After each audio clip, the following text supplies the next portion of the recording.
Just making sure I have my chats up so I can see if anybody is in the mood to talk to me. Get that music rolling in just a second here.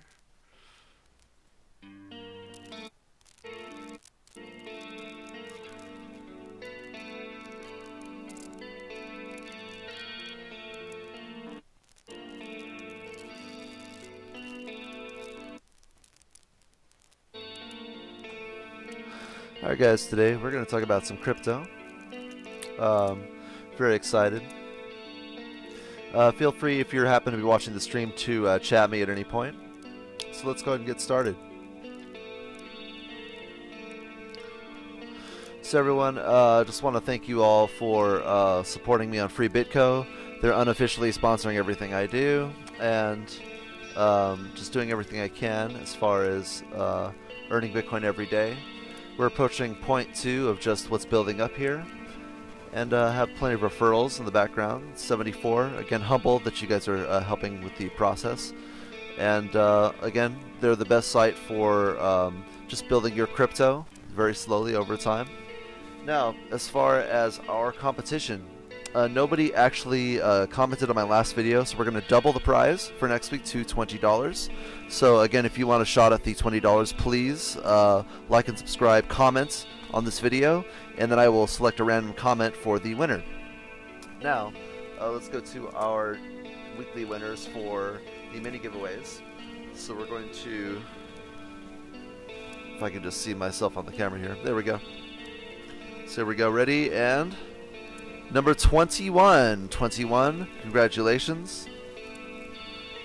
And now the next one will be number 53. So 21 and 53. 21 is going to be 1MU7QRT, and 53 12A4KKUX. So congratulations to all of you. Let's talk about some Bitcoin news. So today we see that it's gone back up a little bit. I mean, basically, if you just take a look at what's been influencing it, we have some bad news like the hack that happened last week, and then this week we have some other factors like some of the ETFs are being reconsidered by the SEC. So essentially, we've just gone down and bounced up. I was hoping the price would stay just a little bit lower so I could buy a little bit more next week when I get paid, but whatever. It's all good. As far as going out to the overall pattern, nothing really has changed. We've just been flat for the past month or so, which means we're just less volatile, so now's a good time to jump in if you are worried about that. On to the news. Bitcoin exchange Bitstamp confirms sale to gaming group NXC. Cryptocurrency exchange Bitstamp has been acquired by NXMH, an investment firm based in Belgium and owned by South Korea conglomerate NXC. In a great deal signed last Thursday, the firm took a majority ownership stake in the exchange. Bitstamp CEO NEJC Kodrick will retain a minority ownership stake and continue running the startup's operations. The terms of the deal, including the sale price, were not disclosed. Bitstamp backer Pantera Capital will also retain a 6% ownership stake in the exchange, according to statements, and Bitstamp will continue to operate independently. NXMH's parent company, NXC, also owns the South Korean cryptocurrency exchange Corbit. NXC owns Nexon, a maker of popular games for both desktop and mobile platforms. Public filings released earlier this year had linked NXC and Bitstamp. Bitstamp's customers will not see any immediate change in services, Kodrick told CoinDesk. The exchange has an existing roadmap for improvement, which it intends to stick to for the time being. During negotiations with NXMH, the investment firm essentially agreed with Bitstamp's goals, he said. We realized very early on that our outlook for the crypto industry is very much aligned with them, he explained. They've given us a lot of confidence that our execution will proceed. They understand the industry.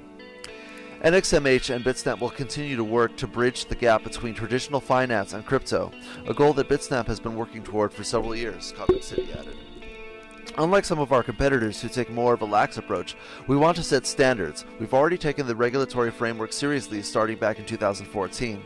We started doing Know Your Customer before it was an industry standard. All of it comes down to us viewing crypto as being a spark of everyday life. In a statement, NXMH investment manager Hendrik Gies said, Bitstamp is one of the oldest and most respected cryptocurrency exchanges, and we see positive growth potential as the industry continues to evolve. We acquired Bitstamp because we see it as a strategic long-term investment. Looking ahead, according to the companies, Bitstamp will focus on improving user experience, customer service, trading functions, and other operations, as well as maintaining a secure trading environment. Speaking to concerns about issues with withdrawing funds, Kodrick noted that a number of corresponding banks began freezing or examining cryptocurrency-related transactions over the past few months, and mitigating customer impact is a continuous process. Similarly, the exchange is working to prevent its order books from displaying large amounts of volatility, he said. Earlier this month, a number of Reddit users commented on the rapid Bitcoin price fluctuations on the exchange, noting that the cryptocurrency's price changed by as much as 28% over a few minutes. Preventing this sort of issue in the future is on the top priority list, Kodrick said. He explained that there was one client where its trading algorithm made some irrational choices and effectively triggered a couple of large orders on the market, which was later frozen. It was a mistake by the client that cost them some money. As part of some of the changes on the roadmap, specifically tied to technical improvements, we'll fix this, he said. Interesting. Institutions are coming for your crypto. The term institutional crypto sounds like an oxymoron. There's something quite ironic about financial institutions adopting a renegade technology that was designed to do away with them. Yet a string of developments this past month suggests that, to put it bluntly, the institutions are coming for your crypto.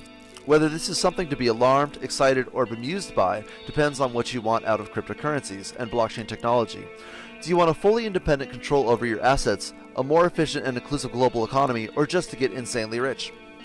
What is clear is that, for a time at least, there will be an awkward and increasingly intensified clash of cultures between the pinstripes of Wall Street and the hodlers of Cryptoland.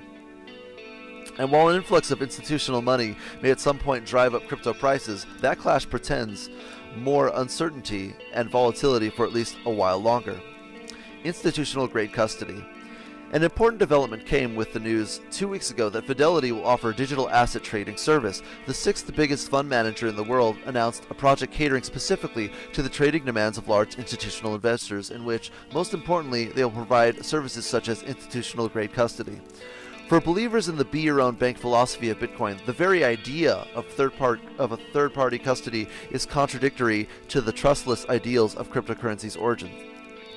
But this was inevitable. If corporations, banks, hedge funds, and brokerages, first, then non-financial enterprises, second, are to participate in the crypto economy, the legal compliance, insurance, and risk management demands they live under almost require that they pass off the risk of holding such assets to outside custodians. And let's face it, an increasing amount of the world's crypto holdings is in the custody of third-party operators, whether it's with custodial wallet providers such as Coinbase or at centralized crypto exchanges that commingle customer assets of others. A key difference is that these kinds of services are now being developed for hedge funds and other professional investment firms by more heavily regulated firms such as Fidelity. Custodial banks such as State Street and Northern Trust are also working on delivering similar services.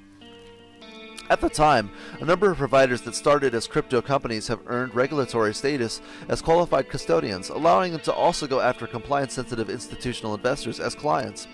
These include BitGo, which received a charter from the South Dakota Division of Banking in September, and Coinbase, which only last week received a similar qualification from the New York Department of Financial Services. Read that last week. Meanwhile, the Intercontinental Exchange, or ICE, which owns the New York Stock Exchange, is preparing to launch Bakkt, a new Bitcoin futures trading service, likely in December. The company said last week the key difference with the futures contracts that were launched last year by both Chicago Mercantile Exchange and the Chicago Board of Options Exchange is that Bakkt will be for physical delivery rather than merely a cash-based settlement that will in turn require custodial and other services. Goodbye ICO, hello SDO. This race to serve institutions comes as the mania for initial coin offerings, or ICOs. We got an ad in the middle of that, yay. Or ICOs was waned on account on the dramatic downturn in the prices of tokens attached to decentralized applications. That was in turn mostly due to a regulatory pushback from Securities and Exchange Commission after commissioners argued that most, if not all, ICOs were in breach of securities regulations rules. Now a new buzzword is emerging called the ICO's place, the STO. This is the idea of a security token offering. In many respects, it is far less revolutionary than an ICO. Most ICOs purport to be selling utility tokens, whose governance structure includes a unique crypto economic model for rewarding and incentivizing certain behavior within decentralized networks. STOs, by contrast, are a crypto-based version of more traditional assets such as bonds or equity. Still, R3 Distributed Ledger Technology Consortium, founded by large banks, is already calling security tokens the third blockchain revolution. It's perhaps a little ironic that a group founded by Wall Street firms, which scoffed at the absurd hype in the ICO market last year, is now using language that could also be deemed hyperbolic. Still, it's true that STOs could have a big impact, especially in terms of smart contracts helping to more efficiently manage cap tables and potentially bypass underwriters in a more direct user-to-investor model. To be clear, though, the impact will mostly be felt by traditional investment firms and other accredited investors who participate in primary securities markets. It might make it cheaper to raise capital and open up new models for doing so with institutional investors. But it's not really about democratizing finance, as the ICO phenomenon, but its direct reach into retail markets was purported to be. Institutional framework, non-institutional model. There's a pattern to all of this. New custodial and trading services being offered by large regulated entities, all in preparation for an expected influence of new securities that use smart contracts and blockchain technology to manage transfers of more traditional assets. All are aimed squarely at the expected arrival of institutional investors into the crypto world. Holders of Bitcoin, Ethereum, and other crypto assets that might now receive a flood of incoming orders from these deep-pocketed investors sometimes salivate at the idea, essentially because they expect prices to rise. That might be the case, but this is not going to be a smooth ride.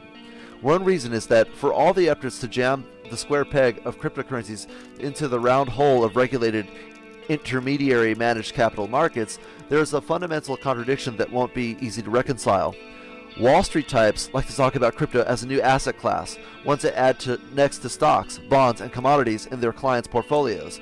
But for the time being at least, while early adopting retail players of varying size will dominate the crypto community, this asset class, if it can be called that, is going to behave in a very different way from others. That's because, for now at least, when you buy Bitcoin, Ethereum, or other pure cryptocurrencies, you're not just buying a piece of real estate or a claim on a company's equity, you're buying into an idea. And that idea, one that's supported by a very motivated, enthusiastic, if not always rational community, supports a paradigm that would see these very same intermediary institutions removed from the economy. I feel Wall Street analysts are going to have a hard time grappling with that contradiction. There will be a lot of surprises, and surprises create volatility. Alright, the SEC to rule on 9 Bitcoin ETFs after November 5th. Back in late August, news broke that the SEC was reviewing 9 early rejected Bitcoin ETFs. What happened is that the rejections were as a result of the Commission delegating some tasks to its staff. The staff had acted on behalf of the Commission and followed through with rejecting the 9 Bitcoin's ETFs. However, due to additional rules at the regulatory body, the Commission has power to review such delegated decisions. Confusion that the SEC deadline was the 26th of October. Soon after the SEC Commission announced that it was reviewing the 9 BTF's ETFs, news spread like wildfire that they had set a new deadline of October 26th. This date was believed by many as when the SEC would decide the fate of the 9 proposed rule changes. However, this was not the case. November 5th, actual deadline for comments. Further scrutinizing the supporting documents provided by the SEC announcing review of the ETF proposals by Direction, Granite Shares, and ProShares, we find that they all have a November 5th deadline for all concerned parties to comment on the ETFs. The comment statement on all these documents are as follows. According IT is ordered, announcement could come after the 5th. Given that the actual deadline for comments is November 5th, we can assume the SEC will make an announcement anytime soon after the quoted date. In conclusion, the SEC has to make a ruling on the 9 aforementioned pending BTF ETF applications. Observing that November 5th is the last date for any concerned party to file comments regarding the ETFs, we can assume that the SEC will make an announcement soon after soon after. Therefore, crypto traders are advised to factor this in when planning their weekly trading strategies. What are your thoughts? All right. And finally, it is Bitcoin's 10-year birthday. Many different sites, including I tend to listen to NPR or the BBC, and they've actually been talking about this a lot.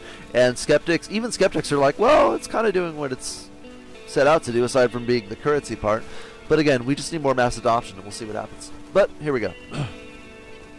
Bitcoin may have turned 10 years old, but its continued drop in value is hardly a cause for celebration. On Thursday, the price of one Bitcoin was down to $6,320. Its price had dropped dramatically since its all-time high of $20K in December 2017. The cryptocurrency started last year just under $13,500 and has been down ever since. Although Bitcoin's infamous price rise launched it into the mainstream last year, it's hardly a new concept. Wednesday marked the 10th anniversary of a white paper written by Satoshi Nakamoto that detailed the first time how Bitcoin could work. It was published on a cryptocurrency mailing list shortly after the start of the financial crisis in 2008. The concept, which is an alternative to fiat currencies such as the US dollar, served as a way for people to exchange money without a regulatory middleman. Miniman. Nakamoto described how new bitcoins could be created through a process called mining, which requires powerful computers that solve complex math problems. Months after the white paper published, Nakamoto mined the first block of Bitcoin, which generated 50 bitcoins. Little is known about the creator Nakamoto, Nakamoto is a pseudonym, and even a decade later, it's still unclear who exactly that is. But the publication of the paper was a groundbreaking moment. According to Maya Kumar, an executive who oversees the UK and Ireland operations at Luno, an app that helps users buy Bitcoin, it paved the way for the next phase in the evolution of money. The invention of Bitcoin and the underlying blockchain that supports it has allowed us all to reimagine money, Kumar told CNN Business. We are seeing a new parallel financial system being built in real time. Bitcoin relies on cryptography, which uses hidden codes to communicate.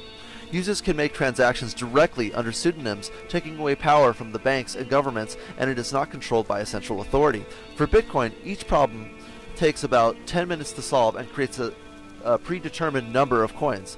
The number that is awarded for solving each problem dwindles as time goes on. Nakamoto's system only allows a fixed number of coins to be created. There's a limit of 21 million bitcoins that can ever be generated. Ilan Glover, the CEO of coin company Koala, said, "This fixed number will limit Bitcoin's future. There can only ever be so many bitcoins supplied, so if demand grows, you have a limited number. There's deflation and volatility," Glover said. His company and others are attempting to create more stable coins that are tied to the US dollar, a move he believes will make the value of coins less volatile. Glover calls Nakamoto's white paper the most essential foundational paper, but notes how people have been trying to improve it. Bitcoin's early adopters sometimes tried to make clandestine and illegal transactions. Over time, it gained broader adoption. In 2014, Overstock became the first major US retailer to accept Bitcoin.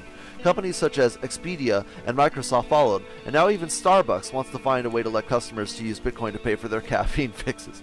Bitcoin is far from the only cryptocurrency available. From Ethereum, Litecoin, and even CryptoKitties, there are even more than 1,500 options, but Bitcoin is the oldest, biggest, and most popular.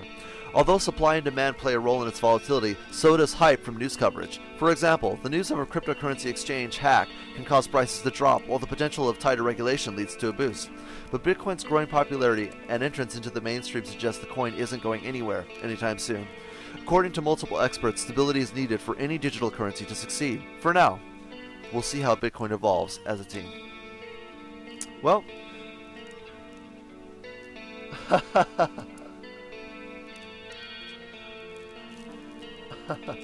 I see you. Thanks for tuning in.